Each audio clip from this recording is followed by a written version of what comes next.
Hello everyone, welcome to Fast Forward Podcast. I'm Joanna Jordi. Today we're presenting the special Flash Forward edition of Fast Forward Podcast, one of our Flash Forward competition winning organizations who will be moving on to implement their project. Stand for Women, a name that speaks for itself. Stand for Women is an organization dedicated to empowering women entrepreneurs in striving economically, achieving equity and equality in the workforce, and maintaining a viable, secure support system for struggling women who are seeking self-sustainability and growth. As such, they target Sustainable Development Goals 5, gender equality, and 8, decent work and economic growth. Rula and Caroline, welcome to Fast Forward Podcast. Thank you for this Thank you, introduction, Joanna. So tell us more about your project. Who are the people that you are specifically targeting to help with your intervention? So we are extremely excited that thanks to this project, we will be able to support the 10 women entrepreneurs. And through them, because some of them employ people, we will be impacting 50 direct jobs. It is so much needed nowadays in Lebanon. And, I will fast track a little bit, but after the Beirut explosion, we supported more than 150 women-owned businesses in different categories, either very vulnerable women, or women who employ more than 5 people, or women entrepreneurs who are educated university grads, but who keep a certain flair of Beirut. So designers, jewelers, etc. So we will be tapping in these different categories to support the 10 women out of them. In this phase, which we call now phase 2, we are now going into e-commerce, digital marketing, and helping them grow their businesses. Because after fixing the core and shell and equipping them with stocks or equipment, now really it's about the business development part. Great. So what are the biggest challenges that you help solve today for your target audience? Access to market, really, because we felt that, of course, immediately after the explosion, it was a relief operation and, putting them back on track. We had also, along the way, and Hula can testify that, we had some mental health support as well, because it's not immediately after the blast that some of the women really felt the heaviness of all what they had gone through. It's a few months down the road. So we also had some mental health support for women entrepreneurs. Now they are facing different challenges, but one of them is about how can they grow their business either outside of their geographical zone, which was Marm Khail, Jamaiza, etc., or even outside of Lebanon for some of them, which is to grow, export their products. And so that's why we felt that in the second phase, digital marketing, e-commerce support was very important. And another area, which is part of the proposal we are working together, is, because of the lack of electricity and the lack of, the streets are very dark, starting 4 o'clock now in winter. And some women go to work now walking, not in cars because they cannot afford the fuel. And so street harassment is also an issue. And so we will be training these women, their employees, and much more families, etc., on street harassment. So this is also part of our joint collaboration. Oh, very interesting. Rula, I would want you to also share your experience in terms of identifying challenges as well. Yes, let me tell you about the challenges that these women are facing nowadays, mainly due to the currency fluctuation. Unfortunately, these businesses need to sustain and to grow. So the main challenges would be the purchase of stocks. Mainly, they are not able to buy stocks, so to sell and generate revenue and profit. That's the main issue. The second one, which is the paying the utilities fees, and the third one, and mainly the rent fees.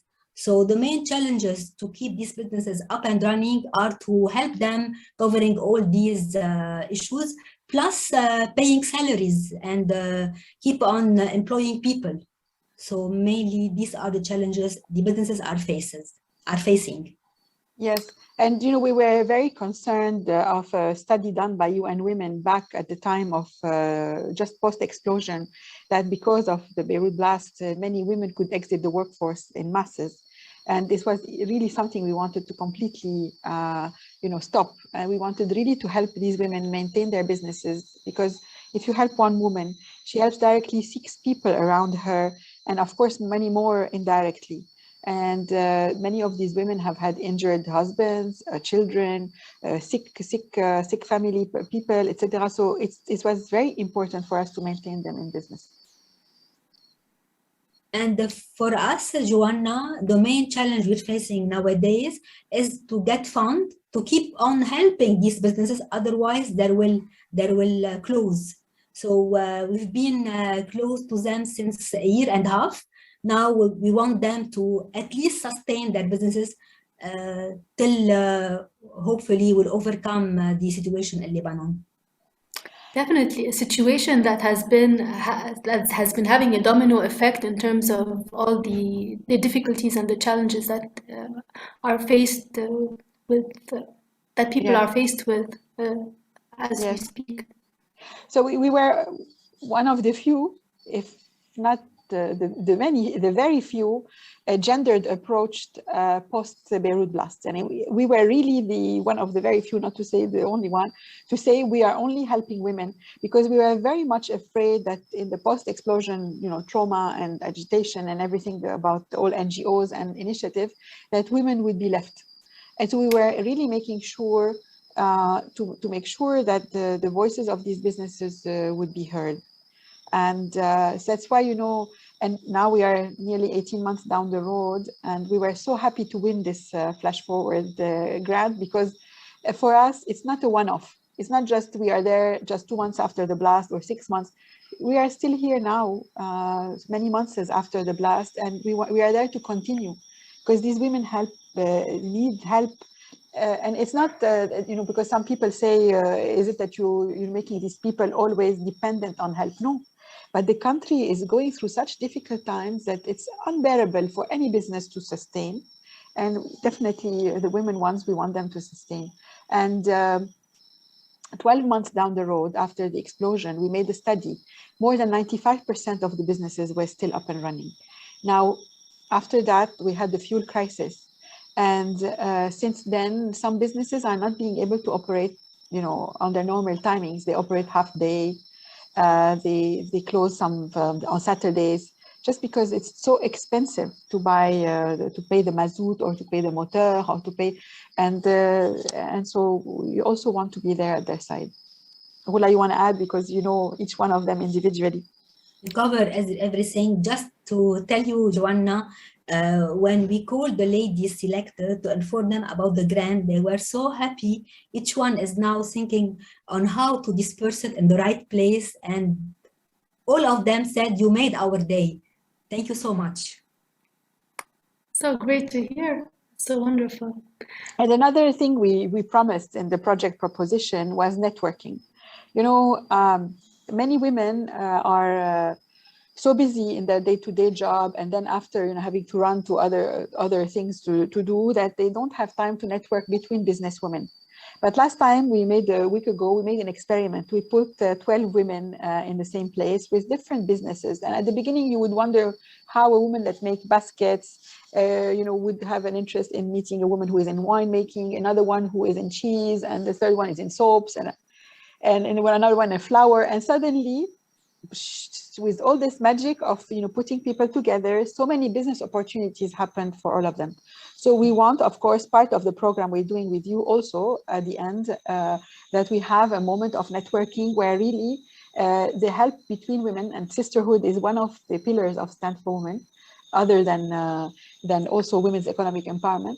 So when we put them all together, we don't know what magic can happen really, but I'm sure it will. So great. Wonderful.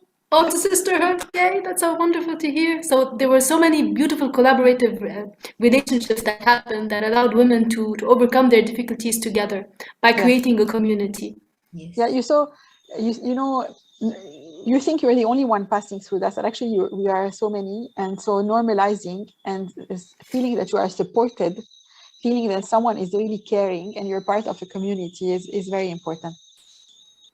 Definitely. Ula, you can testify about this. I think they told you that Yeah, definitely. All of them were so happy, and they brainstormed and start thinking how they can collaborate, how they can do mainly during Christmas bundle packages to sell them a combination of all the brands the ladies are involved in. So hopefully we can have the same energy and synergies with the group that we're gonna devise together. Hope so. So tell us about the biggest challenges you're facing today as an organization. As an organization, really is finding funds. And again, that's why, you know, when we got awarded, we were one of the winners of this competition. We were so happy because, you know, post-drama or trauma, of course, you know, we receive a lot of donations. Lebanon received a lot of attention and donations, but now I think there is a kind of a fatigue about the Lebanese story. And unfortunately, because also there is no light at the end of the tunnel. So a lot of donors, you know, there are other priorities in the world as well. So for us, it's getting funding because we don't want to be a one-off help. We want to be, and as I say, we are going in phases. It's not that we keep on giving the same support. Initially, it was core and shell or stocks or equipment, and now it's how to grow your business, you know, how you can go digital, how you can go e-commerce. So it's different phases we're helping the businesses in, and we really want to continue. So funding is really the biggest issue. Yes.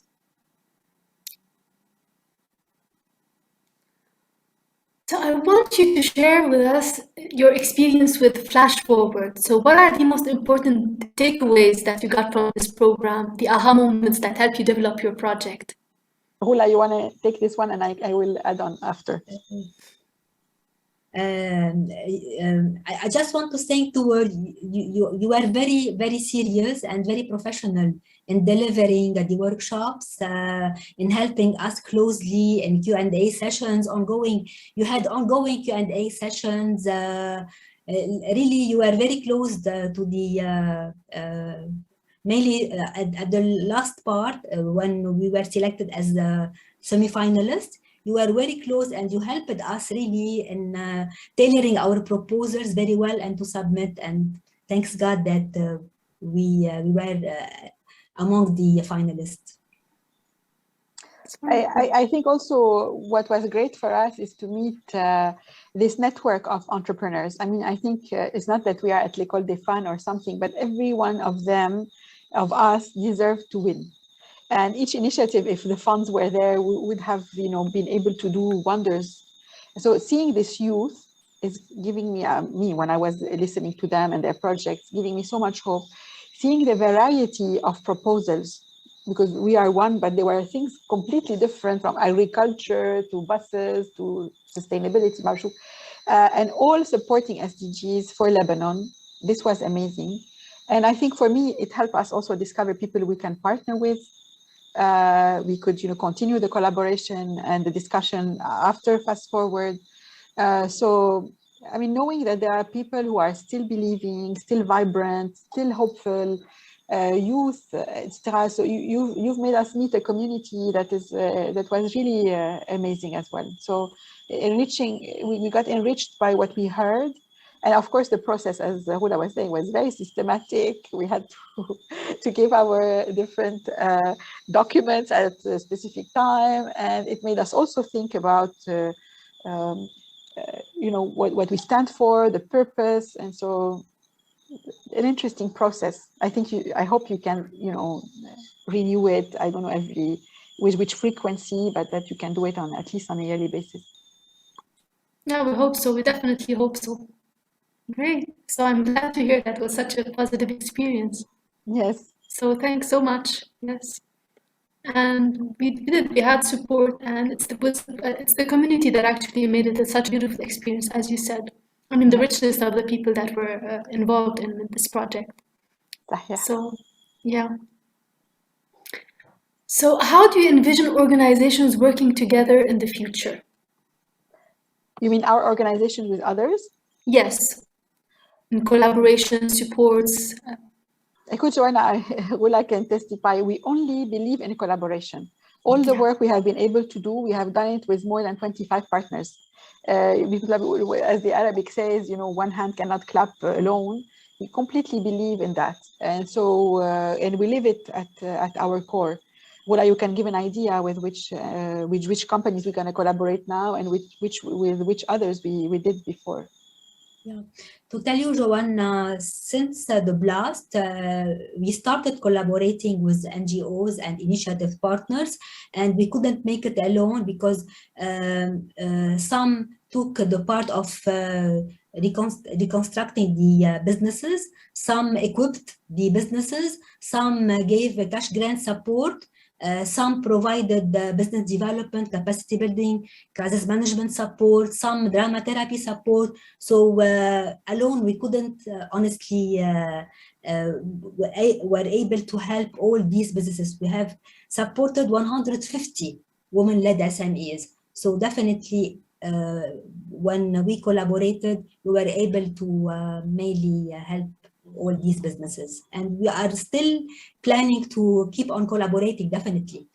Yeah, and we have new collaboration partners every other week. I mean, every year. So it's always and then through programs like yours, actually, we meet new people who are wanting, to have a gendered approach to their programs. And on this specific program, we're going to work with Social Prize, which is a company which will help us in digital marketing and e-commerce. And on the part of street harassment with Abad, they have a program called Stand Up, which they will support us on that. So yes, we definitely believe in collaboration. That's brilliant. Yes. And what is the kind of support and collaborative relationships that would be of the greatest service to you now? You mean what kind of collaboration partners? Yes, what kind of support and collaborative relationships that you are most in search of at the moment, or more seeking? I think either people like Social Prize, who can give us capability building for our ladies at a very interesting rates, or else collaboration partners who are NGOs who, like you, or initiatives who can give us funds for small grants. So usually, actually, we never give grants without having a leadership or capacity building part. So this would be also interesting partnerships to have people who can help us in small grants. We have realized that we are most successful in smaller grants, like the ones we are doing with you, because we are able to have a very customized approach. We know the beneficiaries one by one, and we are very street oriented, and we are grassroots, and we really work on the ground, and we are proud of that. Because, Joanna, initially I'm a businesswoman, and I attend a lot of conferences on gender and by some of the biggest organizations in the world. And unfortunately, I've been doing so for 25 years, and the numbers are still appalling. They are the same. They haven't changed much.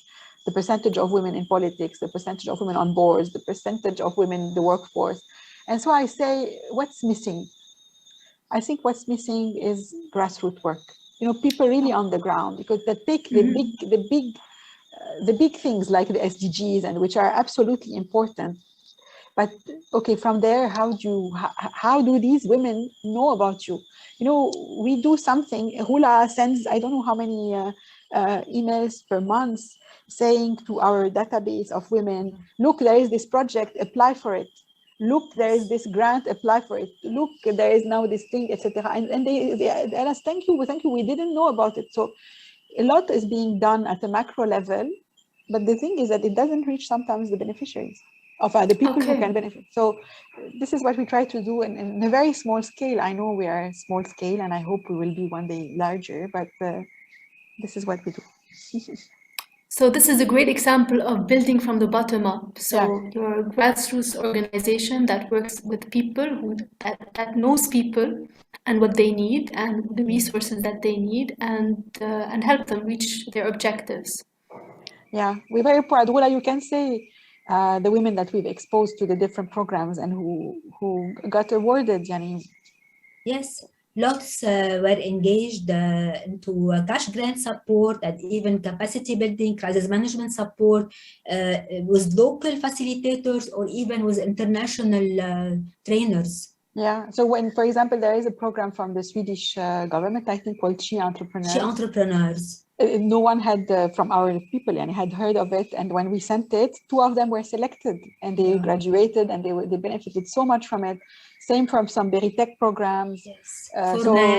For artists, targeting artists and designers. So we are proud to be able to be this final link to the women who can benefit.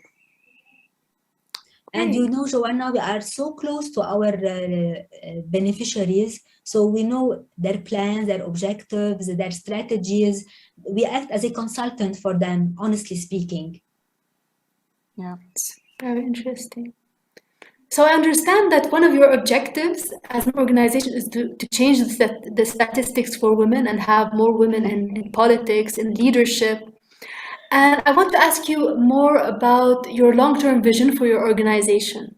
Yeah, I mean, as I told you, in 25 years of being in business, I haven't seen the number change a lot. So maybe our ambition is big, but actually, I believe it's changing things one woman at a time. And so it's true, we want to change statistics. It starts, as you say, from the bottom up. And I think we definitely, as an organization, have 2 pillars, which is women's economic empowerment. So we will definitely continue our work with women entrepreneurs, vulnerable women who, because I truly believe that when women are financially independent, they can really make the choices that they want. So many women are stuck in situations because they don't have the economic, opportunity. And so I want to give women this opportunity to make the choices that they deserve. So women's economic empowerment is definitely going to be continue. And sisterhood, because I tell you, when women are put together, so much magic can happen and they can support each other, be it economically, emotionally, anything. And of course, our reach today is Lebanon. Our dream, I think, is to go first regional and then global. But we know that things, it's beautiful to dream, but it's also good to go baby steps. So hopefully we can grow step by step. What do you think, Hula? Yeah, can we totally agree. Yeah. Hopefully we can use our expertise and know-how to expand in the MENA region.